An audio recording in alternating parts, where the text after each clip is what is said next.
Diane, 58 years old, high school teacher, 26 years of steady paychecks and steady saving. She did everything the textbook told her to do. As she got closer to retirement, she moved more and more of her savings out of stocks and into bonds, because bonds are the safe part. That's what every advisor, every article, every retirement calculator told her. In 2022, Diane didn't touch her portfolio. She didn't panic sell. She didn't make a single mistake. And her safe money still lost 13% that year, the worst year for bonds in the history of the index that tracks them, a record that goes back to 1976. Here's the number that should stop you. Some of the longest dated, safest rated bonds on earth, the kind pension funds and retirees are told to trust the most, lost 39% that year. To find a worse year for those bonds, you have to go back to 1754, before the United States existed, before there was a United States to owe anyone money. Diane didn't do anything wrong. She just never learned the one thing that was quietly running her entire financial life the whole time. And by the end of this video, you will, whether you have $500 in a savings account or $500,000 in a retirement fund, let's get into it. Ask most people what actually builds and protects wealth, and you'll get the same three answers every time. Earn more, save more, invest in stocks. Nobody ever says bonds. Bonds have a reputation as the boring cousin at the table. Safe, sleepy, something you own when you're too old for anything exciting. That reputation is the whole problem. Bonds aren't the boring part of your financial life. They're the invisible machine setting the price of almost everything in it. Your mortgage rate, your savings account, your job security, even how much your stocks are worth relative to doing nothing at all. Most people never look at this machine once, and what they don't know about it has already cost them tens of thousands of dollars, usually without a single statement ever explaining why. So, if it's not stocks and it's not your paycheck quietly deciding your financial ceiling, what is it?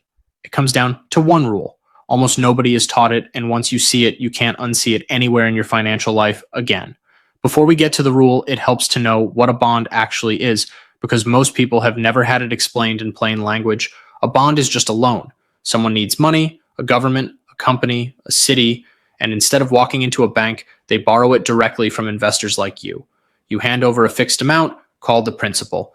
In return, they promise two things: a fixed payment every year, called the coupon, and your principal back in full on a specific date, called the maturity.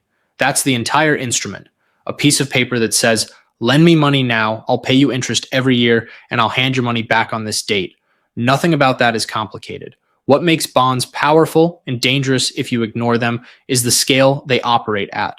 The market for bonds is roughly $145 trillion.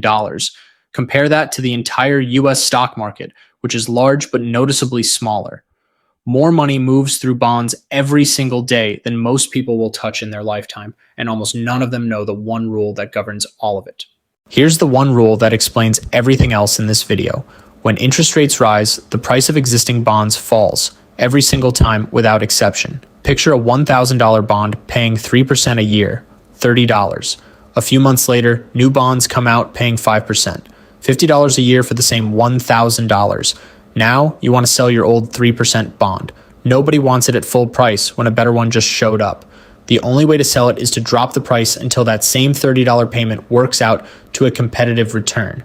At 5%, that price lands around $600. Nothing about the bond changed. It still pays $30 a year. It still hands back $1,000 at the end.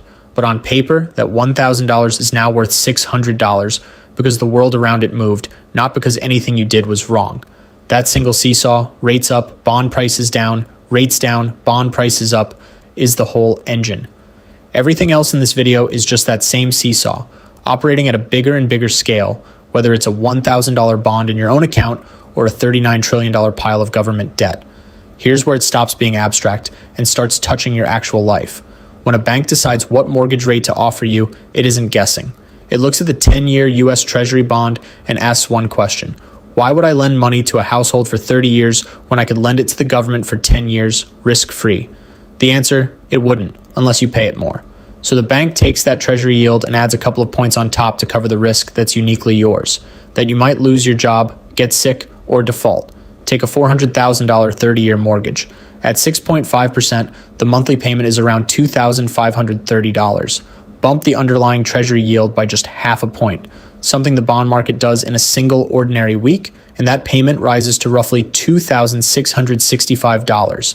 That's $135 more a month, or about $48,000 more over the life of the loan. A full 1-point move, also completely routine, adds close to $97,000 over 30 years. Now stretch that out further. In January 2021, the 30-year mortgage rate hit an all-time low of 2.65%. On that same $400,000 loan, the payment would have been about $1,610 a month.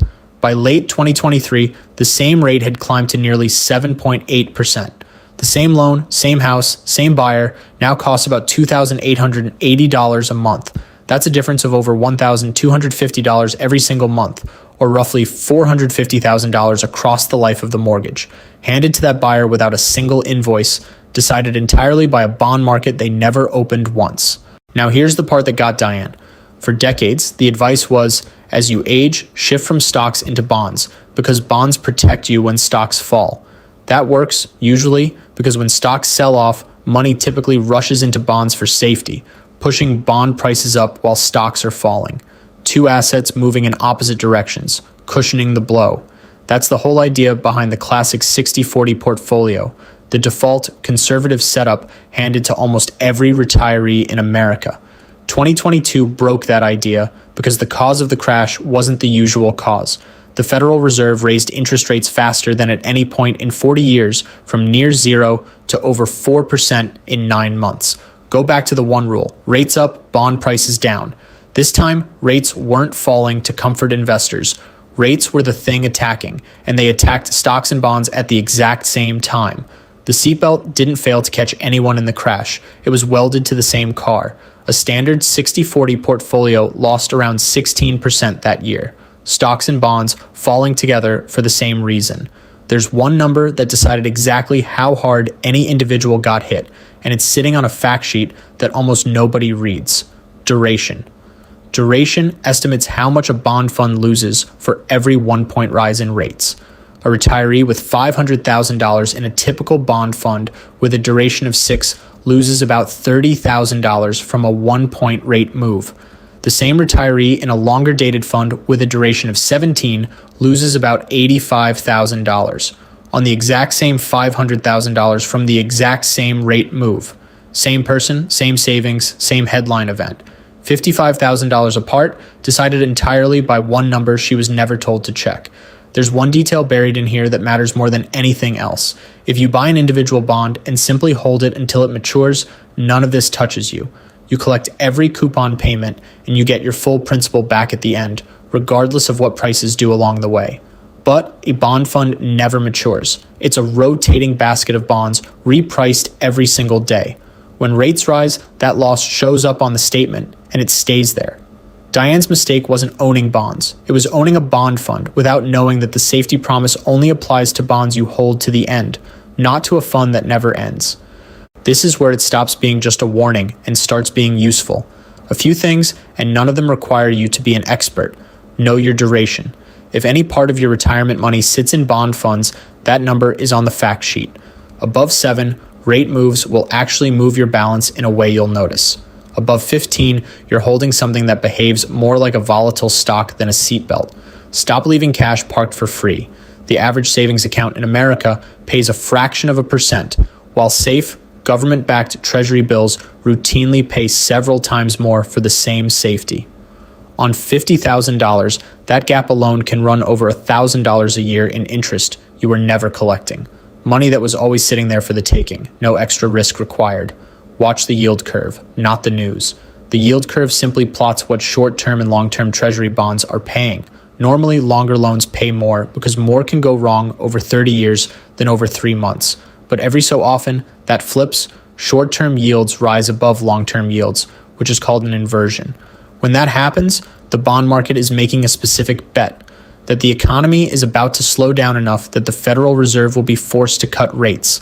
That signal has preceded every single U.S. recession for roughly the past 70 years. It doesn't shout, it's just sitting there for anyone who knows to look.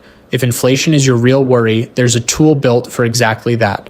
Series 1 savings bonds pay a rate that adjusts with inflation directly, with a purchase limit, but essentially no risk. For money that just needs to keep up with the cost of living rather than chase growth, it's one of the most direct, most overlooked tools available to an ordinary saver. Diane didn't lose money in 2022 because she made a bad decision.